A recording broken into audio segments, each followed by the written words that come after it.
हर पल की खबर पर हमारी नजर 7 भारत न्यूज के साथ। सरकार के खिलाफ आज विपक्ष ला सकता है अविश्वास प्रस्ताव, सुबह 10 बजे दिया जाएगा नोटिस। कांग्रेस नेता अधीर रंजन चौधरी का दावा, अविश्वास प्रस्ताव में बीजेपी के खिलाफ 26 पार्टियां एक साथ। कांग्रेस ने सभी सांसदों को जारी किया व्हिप, सदन में मौजूद रहेंगे सभी सांसद। मल्लिकार्जुन खड़गे के दफ्तर में आज विपक्षी गठबंधन इंडिया के नेताओं की अहम बैठक, संसद के मॉनसून सत्र के लिए बनेगी रणनीति। आज सुबह 10:30 बजे कांग्रेस संसदीय दल की भी होगी बैठक। सोनिया गांधी है कांग्रेस संसदीय दल की अध्यक्ष। मणिपुर पर चर्चा को तैयार सरकार, गृह मंत्री अमित शाह ने दोनों सदन के विपक्षी नेताओं को लिखा खत। गृह मंत्री अमित शाह ने कहा कि दलगत राजनीति से ऊपर उठने की जरूरत, विपक्ष से सहयोग की अपील भी की। मणिपुर के साथ साथ राजस्थान, बंगाल पर भी हो चर्चा। पीयूष गोयल बोले, संवेदनशील है तो तुरंत चर्चा शुरू करिए। स्मृति ईरानी का विपक्ष पर निशाना, पूछा कि मणिपुर के बारे में ऐसा क्या है जो विपक्ष सामने आने नहीं देना चाहता। राज्यसभा से सस्पेंड किए जाने के विरोध में संजय सिंह का संसद परिसर में धरना जारी, विपक्षी सांसद दे रहे हैं साथ। आप सांसद संजय सिंह समेत विपक्षी सांसद सोमवार से धरने पर बैठे। संसद के मौजूदा मॉनसून सत्र के लिए संजय सिंह का निलंबन हुआ है। राज्यसभा के विपक्षी सांसदों ने किया मोमबत्ती जलाकर विरोध प्रदर्शन, संसद में गांधी प्रतिमा के सामने जलाई गई मोमबत्ती। मणिपुर हिंसा को लेकर बोले सीएम भूपेश बघेल, किसी भी राज्य में हो सकती है घटना, जरूरी यह है कि उसके बाद सरकार क्या लेती है एक्शन। सीएम बघेल का बीजेपी पर तंज, मणिपुर में अपनी असफलता को छिपाने के लिए बीजेपी ले रही है छत्तीसगढ़ का नाम, उनके दिमाग में केवल चुनाव। कांग्रेस नेता मनीष तिवारी ने कहा कि पीएम बाहर से जो बोले वही सदन के अंदर बोलने में संकोच कैसा। कांग्रेस सांसद रंजीता रंजन बोली कि पीएम मोदी को सदन में मणिपुर पर बोलना चाहिए, वो इंडिया गठबंधन पर बोल रहे हैं। आप सांसद राघव चड्ढा ने मणिपुर में राष्ट्रपति शासन लगाने की मांग की, पूरे देश में उठाएंगे मुद्दा कहा। मणिपुर के कांगपोकपी में तनाव के बाद असम राइफल्स के जवानों की तैनाती, फिलहाल हालात काबू में, हथियारों से लैस लोगों को सड़कों पर उतरने से अब तनाव हो रहा है। मणिपुर में 83 दिन बाद इंटरनेट बहाली के आदेश, शर्तों के साथ मिलेगी ब्रॉडबैंड सर्विस, मोबाइल इंटरनेट अभी भी बंद रहेंगे। सीएम भूपेश बघेल ने बीजेपी पर निशाना साधा, कहा कि हिमाचल और कर्नाटक की हार के बाद बौखला गई है बीजेपी। इंडिया नाम को लेकर छत्तीसगढ़ के डिप्टी सीएम ने बीजेपी को घेरा, कहा कि संविधान में लिखा भारत यानी इंडिया, अब इंडिया के विरोध में बोल रहे हैं। ऐसा पीएम नहीं देखा जिसे संसद में बोलने में डर लगता है, कांग्रेस नेता दिग्विजय सिंह का निशाना। कांग्रेस प्रवक्ता रणदीप सुरजेवाला का पीएम से सवाल, भारतीय संविधान और संसद से नफरत क्यों। जेडीयू नेता केसी त्यागी का निशाना, ईस्ट इंडिया कंपनी ने इंडिया पर हमला किया, अब बीजेपी वही कर रही है। सपा सांसद शफीकुर रहमान बर्क का पीएम पर निशाना, किसी के नाम में नरेंद्र हो तो वो मोदी थोड़े ही हो जाएगा। बीजेपी नेता रविशंकर प्रसाद बोले, इंडिया गठबंधन में भ्रष्टाचारियों की जमात, ये सिर्फ मोदी मोदी चिल्लाते हैं। दिल्ली से जुड़े ट्रांसफर पोस्टिंग वाले अध्यादेश को केंद्र कैबिनेट ने पास किया, अब संसद में पेश किया जाएगा बिल। दिल्ली में केंद्र के अध्यादेश का विरोध कर रही है आम आदमी पार्टी, आपको विपक्षी दलों का समर्थन, बिल का सदन में विरोध करेगा विपक्ष। इस साल विजयदशमी से पहले नई सरकारी नीति लाएंगे, लोकसभा में गृह मंत्री अमित शाह का बयान। इलाहाबाद हाईकोर्ट में आज ज्ञानवापी पर सुनवाई, मस्जिद परिसर में एएसआई सर्वे पर हाईकोर्ट करेगा सुनवाई। ज्ञानवापी कैंपस में सर्वे के वाराणसी कोर्ट के फैसले को दी गई है चुनौती, सुबह 9:30 बजे होगी सुनवाई। हाईकोर्ट में मुस्लिम पक्ष की दलील, अब तक इशू नहीं हुआ है फ्रेम, तो परिसर का सर्वे कैसे संभव। दिल्ली के सीएम अरविंद केजरीवाल और संजय सिंह को मानहानि केस में आज अहमदाबाद कोर्ट में होना है पेश, पीएम की डिग्री को लेकर अपमानजनक बयान का है आरोप। G20 नेताओं की मीटिंग के लिए दिल्ली का ITPO कॉम्प्लेक्स तैयार, पीएम मोदी आज शाम को 6:30 बजे करेंगे उद्घाटन। प्रगति मैदान का ITPO कॉम्प्लेक्स 123 एकड़ में बनाया गया है, 2700 करोड़ की लागत से तैयार हुआ है। आज देश भर में करगिल विजय दिवस की 24वीं वर्षगांठ मनाया जाएगा। रक्षा मंत्री राजनाथ सिंह द्रास में होने वाले कार्यक्रम में शामिल होंगे। करगिल युद्ध स्मारक पर प्रज्वलित किया जाएगा दीप, लद्दाख में करगिल विजय दिवस की पूर्व संध्या पर दीप जलाए गए। करगिल विजय दिवस से पहले द्रास में आयोजित हुआ सांस्कृतिक कार्यक्रम, लद्दाख स्काउट्स बैंड ने बजाई देश मेरे गीत की धुन। करगिल विजय दिवस की पूर्व संध्या पर आर्मी चीफ ने शहीदों को नमन किया, अमर जवान ज्योति में जाकर वीरता को याद किया। केंद्रीय गृह मंत्री अमित शाह का आज शाम को 7 बजे भोपाल दौरा, बीजेपी पदाधिकारियों के साथ तय करेंगे चुनावी मुद्दे। अमित शाह बीजेपी कार्यालय में चुनाव प्रबंधन की बैठक में शामिल होंगे, राज्य बीजेपी के बड़े नेता मौजूद रहेंगे। यूपी के सीएम योगी आदित्यनाथ आज वृंदावन का दौरे पर जाएंगे, कई कार्यक्रमों में शिरकत करेंगे। सीएम योगी बांके बिहारी मंदिर में पूजा अर्चना भी करेंगे। सीएम के दौरे की तैयारियों को लेकर आईजी आगरा रेंज ने किया निरीक्षण। आईजी आगरा रेंज दीपक कुमार ने कहा कि पूरा विश्वास, मुख्यमंत्री का कार्यक्रम पूरी तरह से सकुशल संपन्न होगा। दिल्ली में रात से हो रही है बारिश की वजह से कई जगहों पर पानी भरा। महाराष्ट्र के कई इलाकों में आज भारी बारिश की आशंका, रायगढ़, पुणे, सतारा और रत्नागिरी में रेड अलर्ट। रायगढ़ में आज सभी स्कूल और कॉलेज में छुट्टी का ऐलान, बारिश के रेड अलर्ट को देखते हुए प्रशासन ने फैसला लिया। मुंबई, पालघर और ठाणे में बारिश का ऑरेंज अलर्ट जारी, प्रशासन ने लोगों से सावधान रहने की अपील की। हैदराबाद समेत पूरे तेलंगाना में बारिश का रेड अलर्ट जारी, अगले 2 दिन बंद रहेंगे स्कूल कॉलेज। तेलंगाना के निजामाबाद में भारी बारिश से हाल बेहाल, कई इलाकों में बाढ़ जैसे हालात बने। उड़ीसा में आज तेज बारिश होने की संभावना। दक्षिण और तटीय उड़ीसा के कई हिस्सों में हो सकती है भारी बारिश।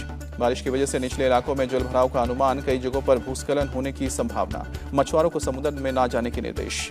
हिंडन नदी का जलस्तर बढ़ने से आफत। नोएडा के इकोटेक में सैकड़ों गाड़ियां पानी में डूबी। नोएडा डीसीपी सेंटर अनिल यादव बोले, हिंडन नदी का जलस्तर बढ़ने की वजह से प्रशासन अलर्ट। लोगों से की गई है घर खाली करने की अपील। ओला कंपनी को 2 बार गाड़ियों को हटाने का नोटिस दिया गया था। किसी भी तरह की जनहानि नहीं हुई है। डीसीपी सेंटर ने दी जानकारी। नोएडा के सांसद डॉक्टर महेश शर्मा ने बाढ़ प्रभावित इलाकों का दौरा किया। कहा कि सभी लोगों को सुरक्षित निकाला। हरियाणा में आज भी भारी बारिश का अलर्ट। मौसम विभाग ने 27 जुलाई तक के लिए चेतावनी दी है। मुख्यमंत्री मनोहर लाल खट्टर ने किया बाढ़ प्रभावित भवानी खेड़ा क्षेत्र का निरीक्षण। कहा कि 15,000 एकड़ में फसल खराब। सीएम खट्टर ने कहा कि बाढ़ और बारिश से हुआ इलाकों का नुकसान है। सभी नुकसान का आकलन करेगी हमारे उप आयुक्त की टीम। कुल्लू में 2000 से ज्यादा परिवार बाढ़ से प्रभावित। 1100 परिवारों के घर पूरी तरह से नष्ट हुए। प्रशासन ने दी है 6 करोड़ की राहत की राशि। आंशिक रूप से क्षतिग्रस्त हुए घरों के लिए किया जा रहा है राहत राशि का आंकलन। कुल्लू उपायुक्त आशुतोष गर्ग ने बयान दिया। कुल्लू की गड़सा घाटी में फटा बादल। कई घरों को भारी नुकसान। 2 पैदल पुल भी बहे। दिल्ली एयरपोर्ट पर टला बड़ा हादसा। स्पाइस जेट के एक विमान में मंगलवार की रात करीब 8 बजे लगी आग। विमान में मेंटेनेंस के दौरान आग लगी। फायर ब्रिगेड ने इस वक्त रहते आग पर काबू पाया। किसी के हताहत होने की खबर नहीं। 28 जुलाई को निकलने वाली ताजिया पर बोले डीसीपी नॉर्थ ईस्ट, इसके लिए हमारे पास नहीं है समय। भाईचारा कमेटी और अमन कमेटी के साथ ही बैठक।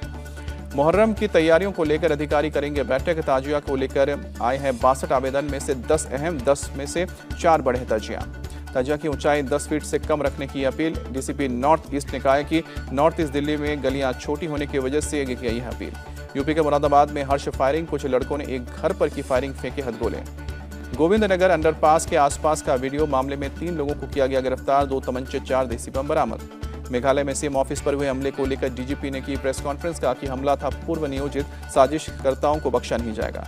डीजीपी ने कहा कि 26 लोगों की पहचान हुई है। 22 लोगों को गिरफ्तार किया है। टीएमसी नेता रिचर्ड मराक हिंसा भड़काने के आरोप में गिरफ्तार। केंद्रीय मंत्री मनसुख मंडाविया का बयान। बीबीएफसीएल का ओवरक प्लांट किया जाएगा बंद। प्लांट को किया जाएगा आधुनिक। नैनो यूरिया का भी लगाया जाएगा प्लांट, जिससे लोगों को मिले रोजगार। मनसुख मंडाविया ने जानकारी दी।